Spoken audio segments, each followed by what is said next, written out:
Dan untuk membahas lebih dalam mengenai kasus dugaan penganiayaan terhadap anak di daycare Liter Aresya di Umbul Harjo, Yogyakarta, kita sudah terhubung dengan salah satu orang tua korban, Norman Windarto dari Kota Gede, Yogyakarta.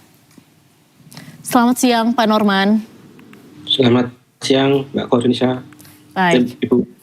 Baik, Pak Norman, kalau boleh diceritakan, anak Bapak usia berapa, Pak, yang dititip di daycare Liter Aresya Yogyakarta ini? Iya, terima kasih ya untuk pemirsa iNews. Sebelum masuk ke situ, izin saya mengucapkan terima kasih kepada Kapolresta Kota Yogyakarta yang dengan cepat menanggapi laporan, kemudian ada penggerbekan, jadi kita semua tahu apa yang terjadi di daycare Liter Aresya. Kebetulan saya di daycare Liter Aresya itu menitipkan anak, ada 2 ya. Anak yang pertama dari tahun 2022, kemudian sampai dengan tahun 2025 karena masuk TK. Kemudian yang anak yang kedua itu dari tahun 2024 kemarin sampai dengan masih sampai sekarang.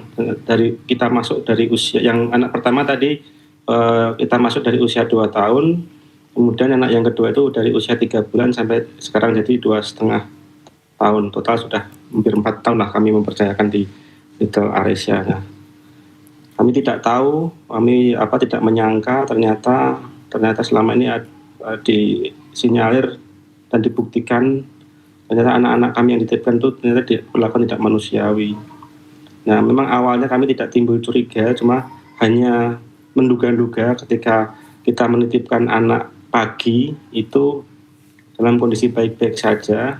Kemudian setelah itu ada laporan ada luka di dagu, luka di lengan, luka di punggung, itu seolah-olah luka dari rumah. Jadi kita sering menanyakan apakah ini luka jatuh dari mana ya, atau terbentur apa ya. Terus salah satu ketua yayasan yang selama ini kita hubungi di sana hanya satu pintu untuk berkomunikasi, tidak ada grup, tidak ada komunikasi dengan mis atau pengasuh yang di sana, hanya bisa dikoordinasi minta informasi dengan satu yang namanya dia itu. Nah, baik. Kita konfirmasi seperti itu. Baik. Kekerasan dan dampak psikologis apa saja, Pak, yang dialami oleh anak Bapak ini? Nah, ketika terbongkar ini kan kami orang tua kumpul ya, artinya saling berkomunikasi. Nah, kebetulan dampak yang anak cewek saya ini sama, kebetulan ada kesamaan dari beberapa orang tua anak-anaknya. Jadi anak saya sudah usia 6 tahun sampai sekarang masih masih ngompol, maupun masih ada sedikit kadang pup di